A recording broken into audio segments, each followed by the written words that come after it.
সাবাস বাংলাদেশ, সাবাস। পাকিস্তানকে একদম চুনা দিয়ে দিত, চুনা সেইসা লবণ লাগায়া বাংলা ওয়াশ কইরা একদম পাটাই দিল প্যাকেট কইরা।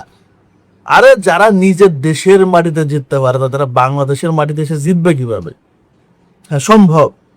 পাকিস্তানের মাঠে যায় রাওয়ালপিন্ডিতে বাংলাদেশ তাদেরকে হারাইছে ডোমিনেট কইরা।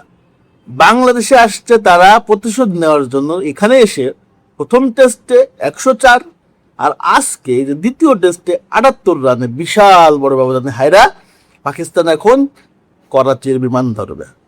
এই টিমটা এতটা জঘন্য, এই টিমটা এতটা বিশ্রী, এই মুহূর্তে জিম্বাবুয়ের সাথে খেললেও এই টিমটা হারবে, নিশ্চিতভাবে হারবে, 100% হারবে। এই টিমের যে ক্যাপ্টেন শান মাসুদ, এরা আমার ক্রিকেটার বলে মনে হয় না। এর ভিতরে ক্রিকেটের কোনো নলেজ নাই।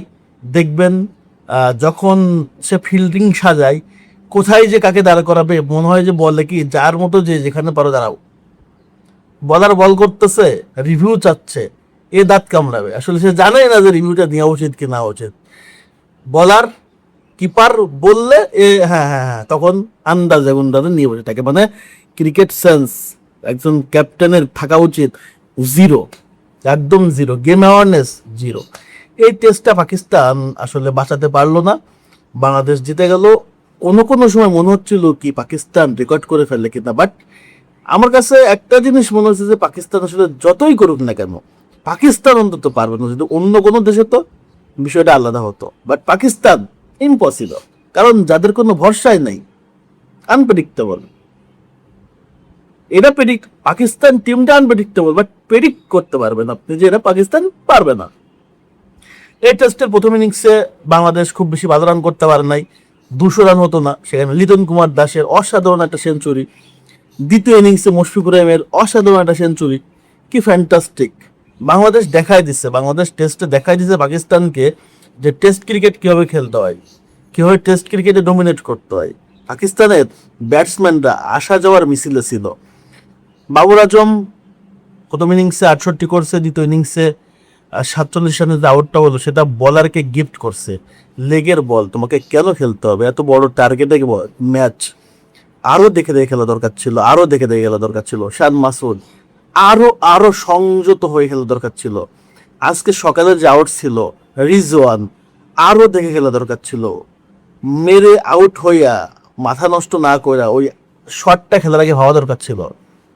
সাজিদ খানের দোষ আমি দিব না, বিকজ সাজিদ খান বা একটা বলার, সে যা করছে 28 রান, এটাই ওর কাছে অনেক। এর চেয়ে তার কাছ থেকে বেশি কিছু প্রত্যাশা করা যায় না। তো বাংলাদেশের বলার তাইজুল ইসলাম 9 উইকেট পাইছে, প্রথম ইনিংসে 3টে, পরের ইনিংসে লাস্ট ইনিংসে 6টা। Brilliant brilliant. লাস্টে শরীফুল রেজন উইকেটটা পেল, Taskin, Nahid Rana, total team combination, team game. পাকিস্তানকে বাংলাদেশ পুরো টিম গেম হারাই দিচ্ছে। পাকিস্তানকে কোনো জায়গায় ব্যাটিংয়ে না বোলিংয়ে না ফিল্ডিংয়ে কোনো জায়গায় পাকিস্তানকে পাত্তা দেয় বাংলাদেশ।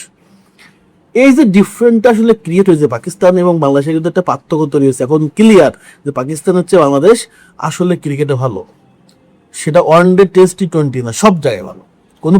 কোনো নির্দিষ্ট ফরম্যাটে না, প্রত্যেকটা ফরম্যাটে পাকিস্তান হচ্ছে বাংলাদেশ ভালো। এটা প্রমাণ হয়ে গেছে, এটা পরীক্ষিত।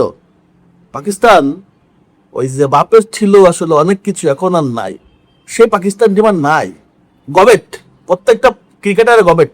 ওদের বুদ্ধি মাথায় না, ওদের বুদ্ধি হচ্ছে হাঁটুর নিচে।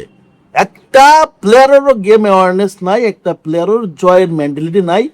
এই টিম নিয়ে আর যাই হোক জিম্বাবুয়ের সাথেও পারা যাবে না। সো কনগ্রেচুলেশন বাংলাদেশ, ফ্যান্টাস্টিক, দুর্দান্ত একটা জয়, দুর্দান্ত আউট পাকিস্তানকে বাংলাদেশ করে ফেললো। Best of luck.